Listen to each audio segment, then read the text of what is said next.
Ayan, mga kabunyog, mga kababayan o mga kabunyog, dahil mainit na issue ngayon, masyadong nalantad or na-expose itong si Duterte sa kanyang katrayduran sa ating bayan dahil sa kanyang secret deal o tinatawag na gentleman's agreement di umano sa China. At ito'y nagiging mainit na issue ngayon, ilang araw na kahit si Duterte ay pilit na ngayong itinatanggi, wala daw siyang secret deal na pinasok sa China. Pero ang China na mismo ang nagsasabing mayroon. Mayroon. Ha? Kaya ngayon mga kabunyog, at kahit ang mga DDS ay nagkakawatak-watak, si Roque mismo ang nag-expose na mayroong secret deal o gentleman's agreement, si Duterte sa China. Pero pinabulaanan ito ni Panelo, sabi niya hindi, sabi ni dating presidente wala naman. At ngayon mismo nang si Duterte ang nagsabi, wala si Roque doon nang mag-usap tungkol diyan, si Panelo daw ang nandoon. At si Roque daw, alam naman daw ang kung anong ugali niyan. Kaya nilaglag si Roque at pinahiya. So ngayon, dahil masyado nang nasisira ang mga Duterte sa issue na yan, kahit si Sara Duterte wala na, pahina ng pahina. Baka ang kanyang ambisyon na maging presidente sa 2028 ay naapektuhan lalo nitong kanilang pagtatraydor na sa bayan at pagiging maka-China nila. Ngayon mga kabunyog, pilit ngayong nire-recover ng mga vloggers ng mga Duterte, itong mga DDS.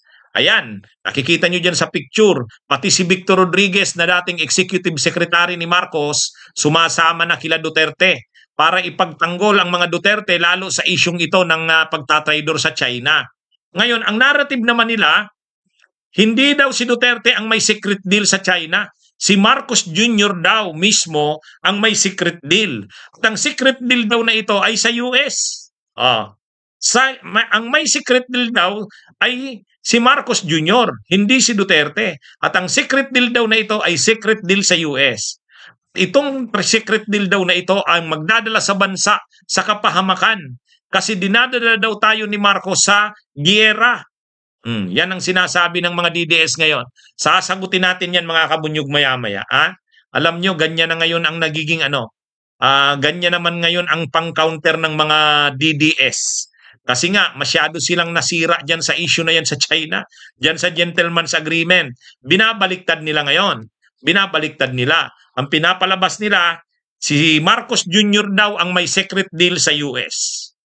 At ang secret deal daw na ito ay lalabanan ng Pilipinas ang China, kakampihan ang US, magpapailalim na ang Pilipinas sa US, pero ang kapalit naman yan, yung mga nakaw na yaman daw ni Marcos na nandun sa US, pwede nang mabawi ni Marcos. O yan yung sinasabi nila.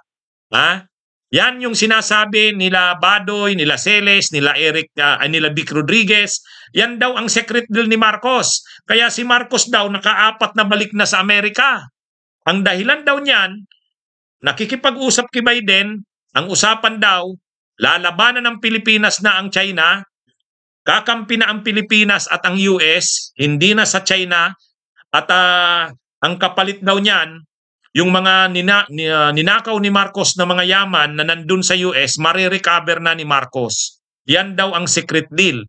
Pero dahil daw dyan sa secret deal na yan ni Marcos, mapapagyera ang Pilipinas.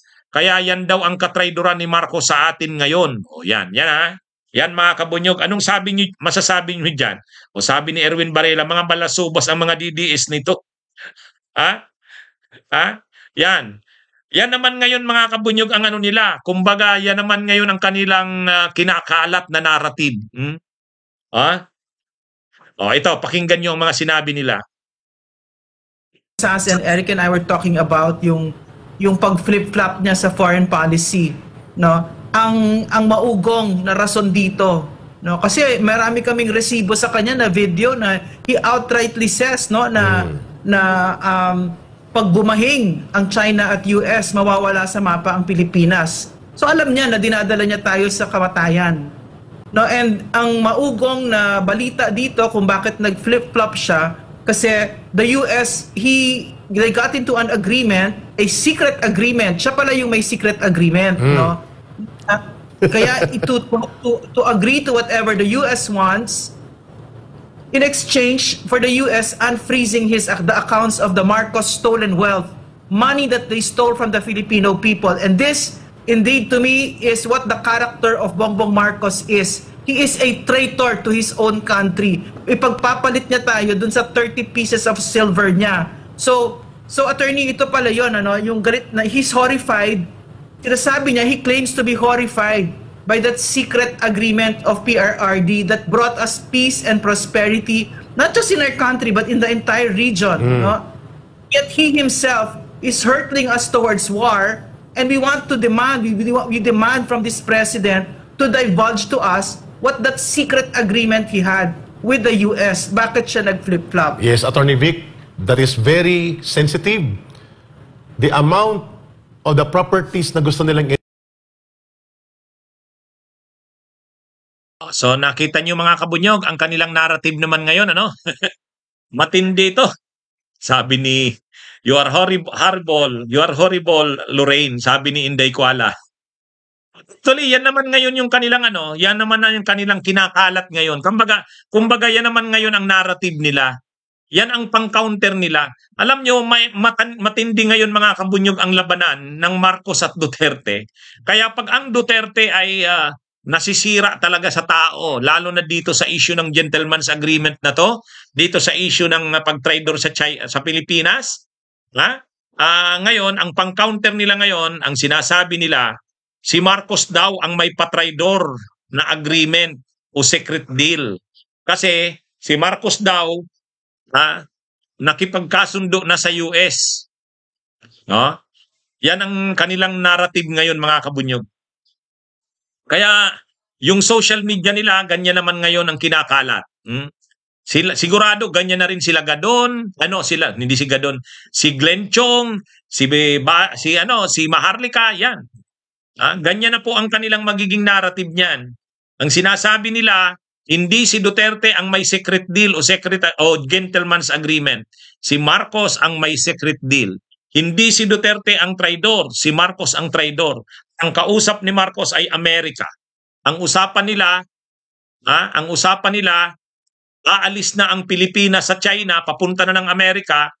Amerika na ang kausap ng Pilipinas, babalik na rin na yung policy ni Duterte. At dahil dito, lalabanan na ng Pilipinas ang China. Ang problema daw niyan, mapapalaban tayo sa giyera sa China. Kaya yung sinasabi nila, dinadala tayo ni Marcos sa kapahamakan. At ang kapalit naman yan, yung mga nakaw ni Marcos na yaman na nasa Amerika, ibibigay na ng Amerika sa kanya. Matindi, matindi ang kanilang issue kay Marcos.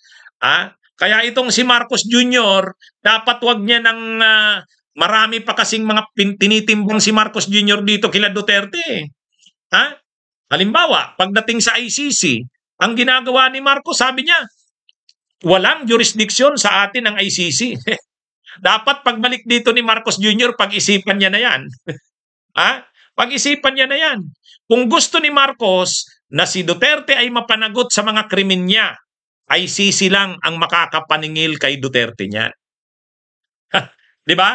Mga kabunyog, kung si Marcos, sigurado sumasakit na ang ulo ni Marcos kay Duterte.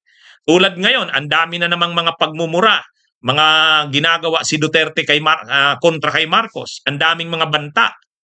Ngayon, kahit yung mga issue ng pulburon di umano, yung issue ng mga dokumento daw ng PIDEA na patunay na nagdadrag si Marcos, ang dami niyan. Sunod-sunod na yan. Ang dami nilang ninalabas ngayon ng mga issue kay Marcos, kay Lisa Araneta. Sa mga nangyayaring ito, at ito na naman ngayon ang isyong binibilog nila, na si Marcos daw ay may secret deal sa US, na si Marcos daw ay pinayagan na ng US na mabawi ang mga nakaw na yaman. Pero ang mangyayari naman daw niyan, mapapasubo tayo sa giyera. So, sa dami ng mga ganyang kinakalat ng mga maka-Duterte, anong gagawin ni Marcos? Papalampasin niya ba yan? Simple lang yan Simple lang yan. Pinipilayan na naman nila si Kibuloy. Pero ang kailangan talaga nilang pilayan dyan ay si Duterte kasi yan ang punot dulo, yan ang pasimuno. So anong dapat gawin ni Marcos? So ang dapat gawin ni Marcos, papanagutin na si Duterte. Huwag niya na itong ipagtanggol. Dinidipinsahan niya pa kasi. At kung gusto ni Marcos na mapanagot si Duterte sa mga pinsala na dinala nito sa bansa, ang paraan niyan, ICC. So ang gagawin lang naman ni Marcos, pag lumabas yung warrant of arrest ng ICC, iserve niya eh. Orderan niya ang AFP at saka ang PNP na arestuhin si Duterte at i-turn over sa ICC. Yan ang dapat gawin ni Marcos. Itong mga sinasabing ito nila Vic Rodriguez, nila Siles at Badoy, matitindi ang mga akusasyon na yan eh. Tama si Jose Chiong. Binibibi kasi ni Marcos si Digong eh. Kahit si Sara Duterte, nakikipag-plastikan pa siya kay Sara Duterte. Ay si Sara Duterte, masyado nang pinapakinabangan ng administrasyon niya. Ang pamilya ng Duterte lumalaban na sa kanila, sa Marcos. Pero anong ginagawa nila Marcos? Hinahayaan lang si Sara Duterte na maging DepEd Secretary? Hindi na dapat. Dapat pinapapili na yan si Sara, tinatanggal na nga yan. Yan ang challenge kay Marcos. Lumalabas, weak leader siya eh. Masyado siyang malambot eh. Mga kabunyog.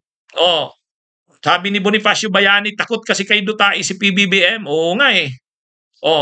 Di ba? Pero itong mga ginagawa ng ito, tingnan nyo.